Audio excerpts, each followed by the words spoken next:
60 రోజుల్లో మీతో ఇంగ్లీష్ అద్భుతంగా మాట్లాడిస్తాం. వెంటనే కాల్ చేసి జాయిన్ అవ్వండి. నమస్తే రమ్మగారు. నమస్తే జీ. రమ్మగారు, సంకటహార చతుర్థి అంటారు కదా, ఆ రోజు యొక్క విశిష్టత ఏంటండి? సంకటహార చతుర్థి అంటే శుక్ల చవితి కాకుండా కృష్ణ చవితి, అంటే పౌర్ణమి తర్వాత వచ్చే చవితిని సంకటహార చతుర్థి అంటారు.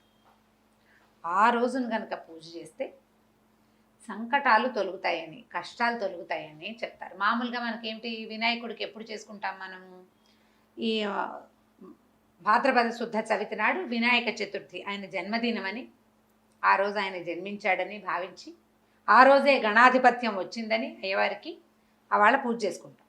అయితే అన్ని నెలల్లోనూ, ప్రతి నెలలోనూ కూడా పౌర్ణమి వెళ్ళగానే వచ్చే 4వ రోజుని సంకటహర చతుర్థిగా భావించి పూజ చేస్తారు. చవితి వినాయకుడికి ఇష్టం. ఈ కృష్ణ చవితికి కనుక పూజ చేస్తే ఆ రోజు సంకటాలు తొలగుతాయని, ఏ కష్టంలో ఉన్న వాళ్ళైనా వాళ్ళ పూజ చేస్తే విశేషమైన ఫలితం లభిస్తుందని చెప్తారు. ఈ దానికి చాలామంది రాజులు ఈ పూజ చేసి చాలా అద్భుతమైన ఫలితాన్ని పొందిన వాళ్ళు అట్లా మంచి మంచి కథలు చెప్పబడ్డాయి. కథ చెప్పుకుందాం, ఎలా చేయాలో పూజ చెప్పుకుని కథ తర్వాత చెప్తాం. అలాగేనండి. సంకటహర చతుర్థికి ఏంటంటే ఉదయం ఉపవాసం ఉండి సాయంకాలం చంద్రోదయం అయ్యాక పూజ చేసుకుని భోజనం చేస్తారు. వినాయక పూజ. వినాయక పూజ అంటే వినాయకుడికి మన సంబంధించిన స్తోత్రాలు చదవటం. సాధారణ పూజ అయినా కూడా వినాయక సంబంధమైన స్తోత్రాలు చదువుకోవాలి.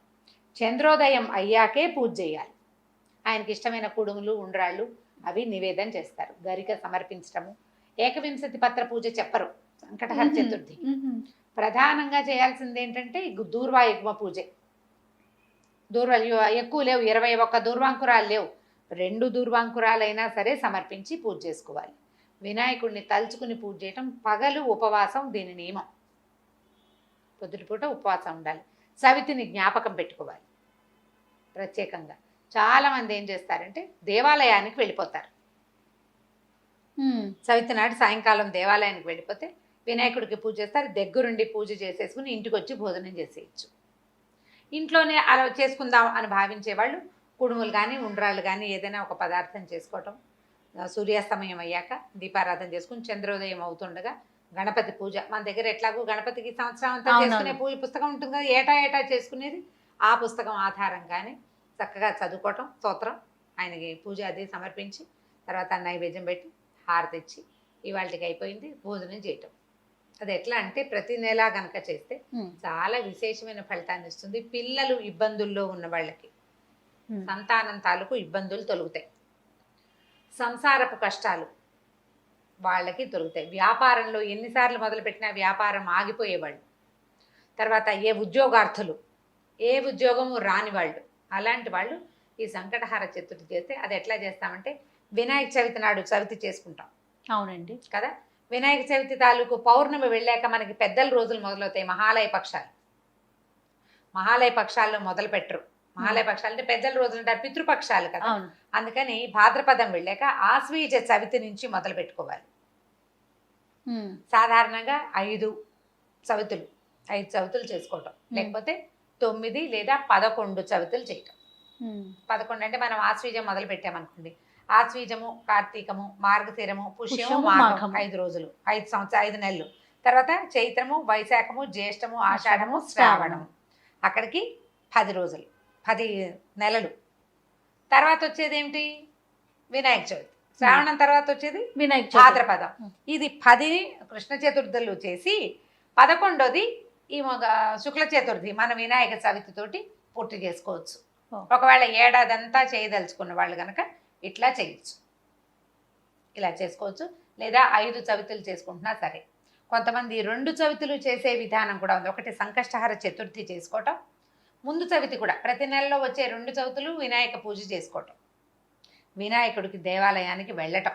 ఒకవేళ చవితులు చేసుకోవటం మా ఇంట్లో లేదండి, మా వాళ్ళు ఎవరు చేసుకోరు, మొదలు పెట్టాలంటే భయం వేస్తుంది, కొంతమంది కొత్త మొదలు పెట్టడానికి భయపడతారు కదా, అలాంటి వాళ్ళు ఈ చవితి నాడు జ్ఞాపకం పెట్టుకుని దేవాలయానికి వెళ్ళి దర్శనం చేసుకోండి.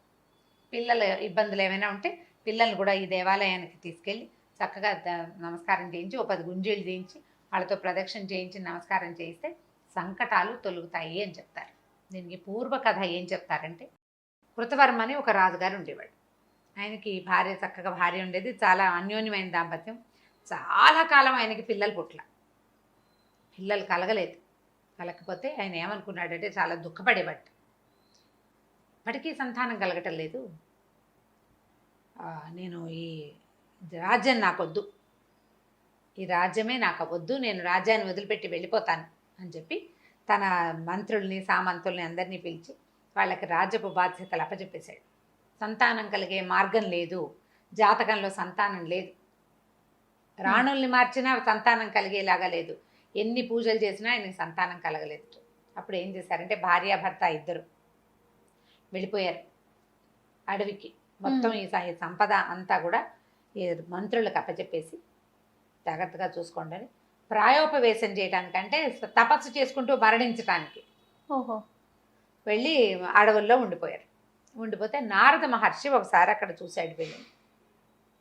ఏమిటి సంగతి అంటే వీళ్ళు ఇంకా ఏమైందంటే మొదట్లో కందమూలాలు తినేవాళ్ళు క్రమంగా భార్యాభర్త ఆకులలమలు తింటూ మరణానికి దగ్గరగా ఉన్నారు వాళ్ళు. అప్పుడు ఈ నారద మహర్షి వీళ్ళని చూసి ఈ కృతవర్మ తాలూకు ముందు తరం వాళ్ళు, వాడి తాత తండ్రులు ఉన్నటువంటి స్వర్గంలో కూడా లేరు, వాళ్ళు నరకంలోనే ఉన్నారు, పితృలోకాల్లో ఉన్నారు. అక్కడికి వెళ్ళి మీ వంశం వాడైన కృతవర్మ సంతానార్థి, అతనికి పిల్లలు కలగలేదు, మరి ఏ పాపం వల్ల పిల్లలు కలగలేదో తెలీదు, అతను ప్రాయోపవేశానికి సిద్ధంగా ఉన్నాడు అని చెప్పేసరికి ఆయన ఏం చెప్పాడంటే, అయ్యా నాకు ఒక్క సహాయం చేయండి, మా వాడి దగ్గరికి వెళ్ళి వినాయక వ్రతం చేయమనండి, సంకష్టహార చతుర్థి వ్రతం చేయమనండి. అది ఎప్పుడు చేయాలి? పౌర్ణమి వెళ్ళిన 4వ రోజున వినాయక వ్రతం చేయాలి. వ్రతం చేస్తే సంతానం కలుగుతుందని మా అబ్బాయికి చెప్పండి. ఆ వ్రతం చేయటమే మేము ముందు అవతారాల్లో కూడా మేము అదే చేశామని చెప్పారు. చెప్పేసరికి నారద మహర్షి వచ్చి ఈ కృతవర్మకి బోధించాడు. నాయన సంతానం లేకపోతే ఇట్లా చేయకూడదు, ప్రాయోపవేశం చేసి నువ్వు పోయావనుకో మీ పితరులు మీ తాత తండ్రులు ఏమవుతారు? అవును, వాళ్ళకి నీళ్ళు ఇవ్వడానికి నీకు కొడుకైనా ఉండాలి, కనీసం కూతురుంటే దౌహిత్రుడైనా ఇస్తాడు. అవకాశం లేకుండా చేసేస్తావు, నీ తాత తండ్రులంతా బాధపడతారు, నీ పితృదేవతలు దుఃఖపడుతున్నారు, నువ్వు ఈ చతుర్థి వ్రతం చేసుకో అని చెప్పాడు. చెప్పేసరికి ఆయన సరేనని ఈ సంకటహార చతుర్థులు చేయటం మొదలుపెట్టాడు. అనతి కాలంలోనే ఆయన భార్య గర్భవతి. సంతానం కోసం మరి తపస్సు, ఈ తపశ్చర్య మానేసి పూజ చేసుకోవటం మొదలుపెట్టి సంసారంలో పడ్డారు మళ్ళీ వాళ్ళు. గర్భవతి అయ్యేసరికి అబ్బో ఎంతో సంతోషించారు, వేడుకలు చేసుకున్నారు. ఈవిడ గర్భవతి అన్న కబురు తెలియగానే ఈయన రాజ్యానికి తీసుకెళ్ళిపోయారు వాళ్ళంతా వచ్చి. ఎంత విశేషంగా చేశారో, చాలా విశేషమైన వేడుకలు చేశారు. ఈయన ప్రతి నెల చేసేవాడు. ఆవిడ గర్భవతి అవ్వకముందు చాలా జాగ్రత్తగా చేశాడు. గర్భవతి అయ్యాక కొద్దిగా పూజ చేస్తూ ఉండేవాడు, బొమ్మోమ్ అనేవాడు. వచ్చేసింది కదా ప్రెగ్నెన్సీ. అయితే ఏమైంది, కొన్నాళ్ళకి ఆవిడ 10 నెలలు 11 నెలలు అయ్యాక కన్నది పిల్లవాడు. చంద్రుడు లాంటి ముఖం, ఎంత బాగున్నాడో పిల్లవాడు, కానీ చేతులు పాదాలు లేవు. అంగహీనుడైన కుమారుడు కలిగాడు. పిల్లవాడు మహాందంగా ఉన్నాడు, చేతులు లేవు, కాళ్ళు లేవు. ఆవిడ విపరీతంగా ఏడ్చింది. ఏం చేసుకోను ఈ శిశువుని నేను? రాజ్యానికి ఉత్తరాధికారి కావాలని, పెద్దలకి నివాపాంజలి ఇవ్వాలని కన్నాము, వీడికి చేతులు లేవు, కాళ్ళు లేవు, ఇంత అంగవైకల్యంతో పుట్టిన బిడ్డ భగవంతుడు ఎందుకు ఇచ్చాడు నాకు ఇటువంటి బిడ్డని? నేనేం చెయ్యాలి అని విపరీతంగా దుఃఖించింది.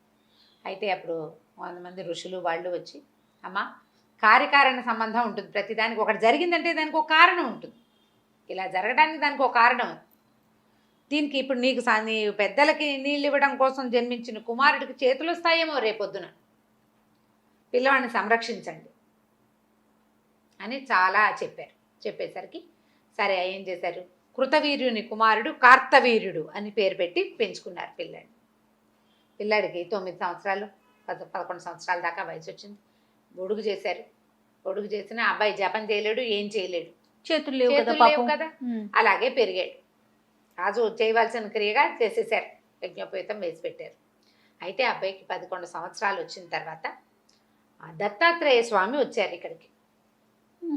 వచ్చి నీ అపురూపమైన నీ కుమారుడిని చూడడానికి వచ్చాను నేను, చాలా అపురూపమైన కుమారుడు కలిగేట నీకు, వాడిని చూడడానికి వచ్చానంటే బాధపడ్డారు. కానీ వీళ్ళు ఆ పిల్లాడిని తెచ్చి చూపించారు. చూపిస్తే ఆయన కృతవీర్యుడు చాలా దుఃఖపడ్డాడు. నేను సంకటహార చతుర్థులు చేశాను, చతుర్థి వ్రతాలు చేశాము కుమారుడు కోసం, ఎందుకు గణపతి నాకు ఇటువంటి కుమారుని ఇచ్చాడో తెలియలేదు నాకు అంటే, ఈయన ఏమన్నాడంటే నువ్వు వ్రతం చేసేటప్పుడు ఆచమనాదులు సరిగ్గా చేయవలసిన క్రియలు కొన్ని సరిగ్గా చేయకపోవటం వల్లే ఉండవలసిన కొన్ని అవయవాలు లేకుండా పోయాయి.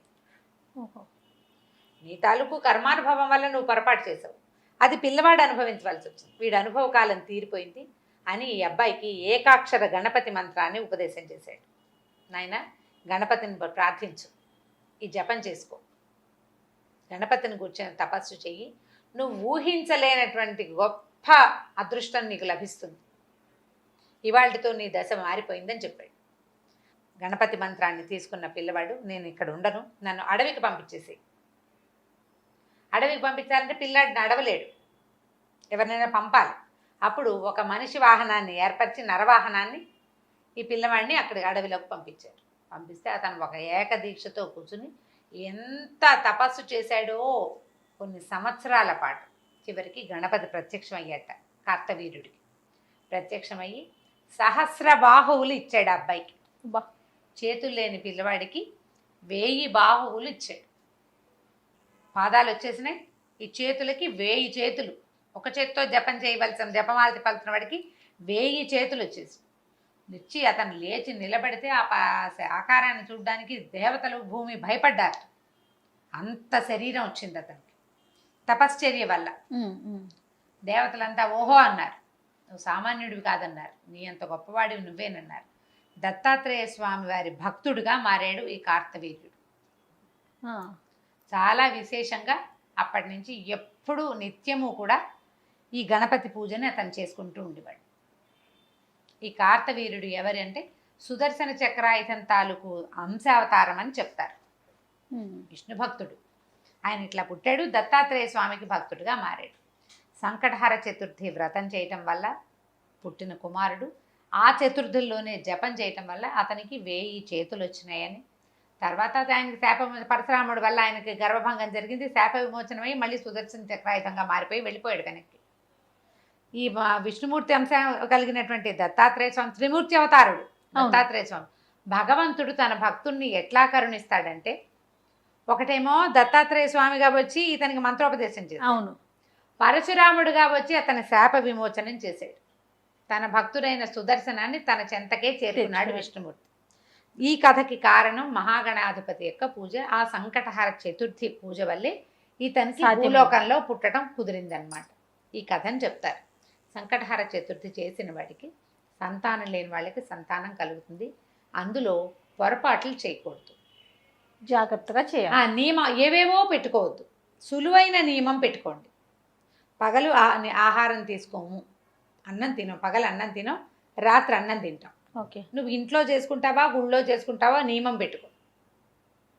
అన్ని వారాలు ఇంట్లోనే చేసుకో, అన్ని నెలలు, లేదా అన్ని నెలలు దేవాలయానికే వెళ్ళు. నియమాలు తప్పద్దు. అంతకంటే పెద్ద హడావిడి ఏం లేదు అందులో, చాలా సింపుల్.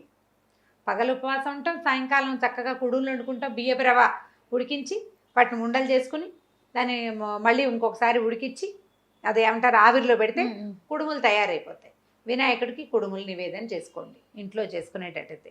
దేవాలయానికి వెళ్తే ఎట్లాగో పళ్ళు ఫలాలు పట్టుకెళ్తారు, అక్కడ చేసే విధానం ప్రకారం అక్కడ పూజా విధానం జరిగిపోతుంది. చొక్కొచ్చాక తినాలి. నేను ఇవి ఏవి చేయలేనండి అంటే గణపతికి దండం పెట్టుకోండి, మీకు చాతొచ్చిన స్తోత్రం చదువుకోండి, కుడుములెద్దు, అరటిపళ్ళు కొబ్బరికాయ నివేదన చేసుకోండి, పొద్దున్న చేయండి, సాయంకాలం దీపం పెట్టుకున్నాక భోజనం చేయండి. నియమం నిర్ధారించుకోండి ఏదైనా ఒకటి, కానీ నిష్టగా చేయండి. ఆ నియమాన్ని మాత్రం వదిలిపెట్టకుండా చేసుకోవచ్చు. సంకటహర చతుర్థులు చేస్తే చాలా సమస్యలు తీరుతాయని చెప్తారు. సంకటహర వినాయక స్తోత్రం ఒకటి ఉంది, దాన్ని చదువుకుంటే చాలా ఫలితం లభిస్తుంది. ఈ పూజ చేసుకునే వాళ్ళకు కూడా అన్ని రకాల ఫలితాలు లభిస్తాయి. చాలా విశిష్టత ఉంది అయితే కదరమ్మ గారు. అవును, తప్పకుండా అండి.